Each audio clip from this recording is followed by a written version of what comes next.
د نوي اسلامي حکومت رئیس الوزرا او د هغه مرستیالان د مهمو امنیتي او خدماتي وزارتونو سرپرستان او ځینې مرستیالان او لوی رئیسان په لاندې ډول اعلانیږي.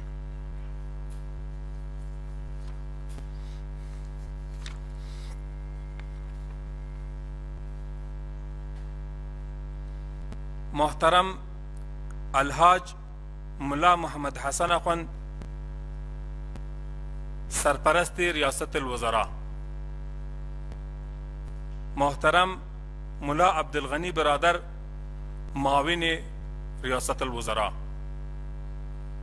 محترم مولوی محمد یعقوب مجاهد سرپرست وزارت الدفاع،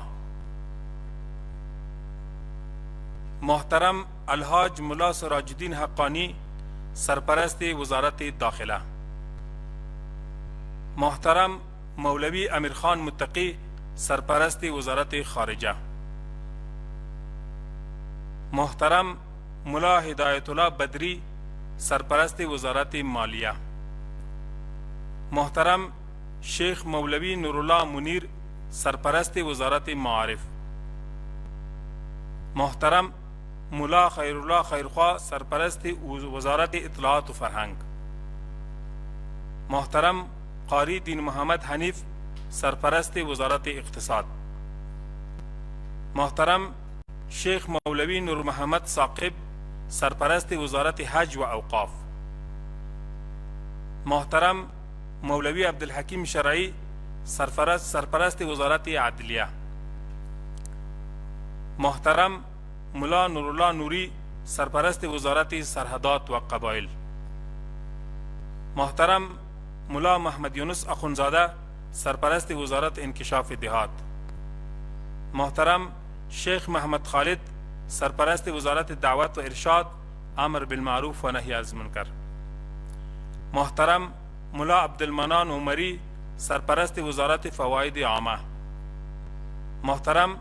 حاجی ملا محمد عیسیٰ اخوند سرپرست وزارت معادن و پٹرولیم، محترم ملا عبداللطیف منصور سرپرست وزارت آب و برق، محترم ملا حمید اللہ اخونزادہ سرپرست وزارت ہوانوردی و ترانسپورٹ، محترم مولوی عبدالباقی حقانی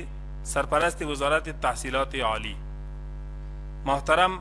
مولوی نجیب اللہ حقانی سرپرست وزارت مخابرات، محترم حاجی خلیل الرحمن حقانی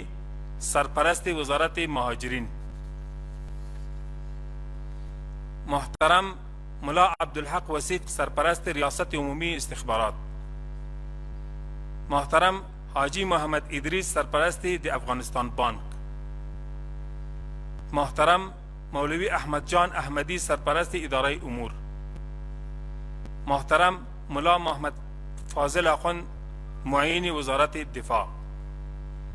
محترم قاری فصیح الدین لوی دستیز کشور، محترم شیر محمد عباس تانکزئی معین وزارت خارجہ، محترم مولوی نور جلال معین وزارت امور داخلہ، محترم ذبیح اللہ مجاہد معین وزارت اطلاعات و فرہنگ، محترم ملا تاجمیر جواد معاون نخست ریاست عمومی استخبارات، محترم ملا رحمت اللہ نجیب معاون اداری ریاست عمومی استخبارات و محترم ملا عبدالحق معین وزارت داخلہ در بخش مبارزه با مواد مخدر، امارت اسلامی افغانستان. څرنګه چې موږ تاسې شاهدان یو، هیواد د بحراني حالت سره مخ و، خلک منتظر و دې ته چې باید یوه اداره رامنځته سي او د خلکو لومړنیو غوښتنو او اړتیاوو ته ځواب ووایي. په همدې اساس د اسلامي امارت مشرتابه وپتېله چې